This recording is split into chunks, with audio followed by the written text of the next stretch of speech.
Let me take you through about Bitcoin trading. We are going to trade Bitcoins using Spectrocoin. Sending Bitcoins are like sending emails. So you have to make sure you are logged into your Spectrocoin.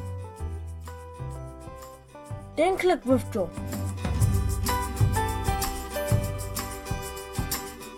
Then choose a coin. So I'm going with Bitcoin.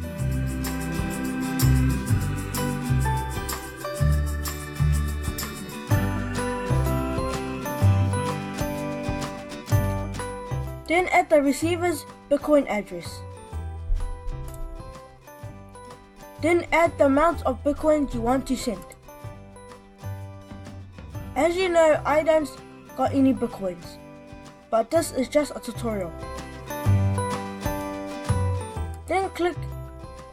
Then enter a short Bitcoin transaction memo. Then click submit. Wait for it to load and read the details they will tell you and follow the instructions. That's it for today. If you like this video, smash the subscribe button and go to the WheezCoins website to find more information about Bitcoin.